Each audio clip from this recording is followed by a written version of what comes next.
Let's go back first to former Senator Ramon Magsaysay, who's with us here in the studio. So, Senator, thank you for staying with us in this last half of the newscast. My question a while ago was, what aspects of President Aquino's governance can improve, you think? The public works has started very well. Babe Singson, Secretary, seems to be already putting in a lot of contracts out. That's very important. They had to clean up all the former contracts of a lot of wastages, quote unquote, and leakages. I think we have to look at the conditional cash transfer on the basis of making the recipients more productive. I have seen some of them in Laguna. They've been very productive, but there should be more aspect of replanting of hardwood trees, orchards, fruit trees, etc. Long-term reforestation. Okay. I think that is important. So maganda yung CCT, kaya lang Yeah, CCT kailangan... maybe reoriented. I think it's more the grassroots level, the barangay captains. Okay. Parang directing people as to what to do with the money? Right. It's good that it's conditional on the children going to school and all the health aspect. No? But it's such a big amount that I think part of that should be for something more developmental. Well, Senator, of course, the announcement that you're going to be running with the administration coalition was not without controversy. Dahil nga ang sabi nga ni Senator Drilon, kayo daw yung the real Magsaysay, no? So my question is, how would you distinguish yourself from the other Magsaysay? The other Magsaysay is a wife of a nephew. She's an incumbent congresswoman, a nice lady. Of course, she's running with the background of having supported the previous administration. And I think that is already some kind of differentiation. She's running on her record as a floor leader of the past Congress, of the past administration, while I'm running to help out the present administration to attain the objectives of cleaning up. You said she's the wife of a nephew. So bakit hindi yung pamangkin na lang ninyo? I mean, siya naman yung... My nephew, J.V. Magsaysay, is very busy doing logging work in Papua New Guinea. He's there most of the time. So I think he doesn't want to get back to politics. Okay. All right.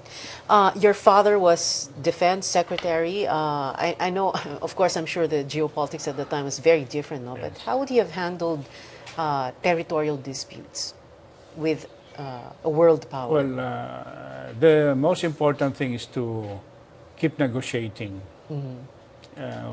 This is a very important country, China. We have a lot of trade with them. There's a lot of cultural ties.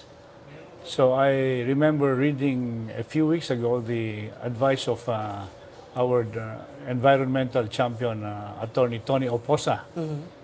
And he just said that we should unilaterally declare the Scarborough and the Spratlys as international environmental protected areas and to be shared by the whole globe. I think that makes sense.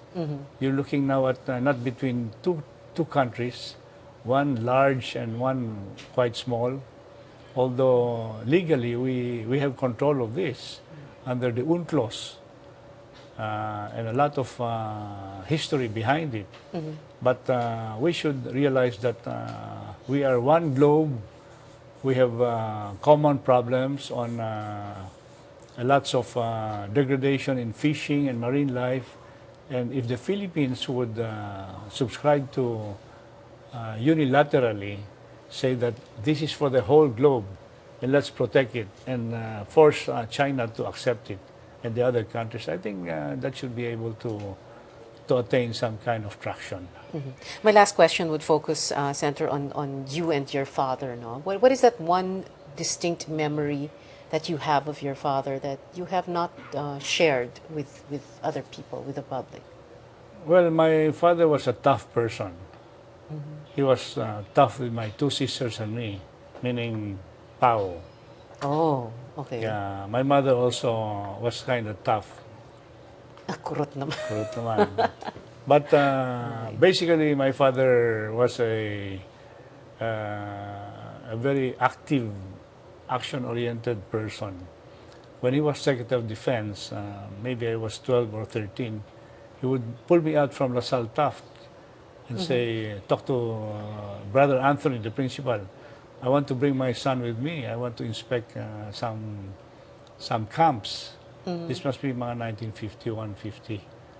And bring me to his helicopter, which is that bubble top, pilot, passenger, and a tiny thin boy. That was me. So, And we would Pilot just go Secretary around. Magsaysay. And okay. We would just go around and go to army camps without any notice. No frills, nothing, no bodyguards, because it's a small helicopter. And it's what he would call the on-the-spot inspection. Finding out what the troops are being given as food, finding out if the platoon leader, the lieutenant, is eating the same stuff as the ordinary soldier. To him, that's important to increase the morale of the enlisted men. Okay, of course, he died 5.5 decades ago, so long ago, no? But He died short of 50 years old. do you still miss him? Yes, yes, but we have so many books to turn on when we feel that we should review history. Basically, Pia, Dr. Jose Abueva, the author of the original biography of Ramon Magsaysay, in 63, he was a young man then, maybe he was about 37. He's writing a second edition Right. after almost 40 plus years. 45 years. And he's finishing next month in August. Oo. In time for? In time for the Ramon Magsaysay Awards, the okay. birthday anniversary on August 31st. Yes. So just to inform you and our viewers that Pepe Abueva is very excited about the whole work because that second edition contains the original one, which was 8 years being researched and comparing his administration with all the other presidents. So it would be a good matrix on leadership and management style. Leadership and presidency. Yeah. Thank you very much for joining us, Senator June Magsaysay. Pleasure, Salamat Pia. po, sir. Thank you.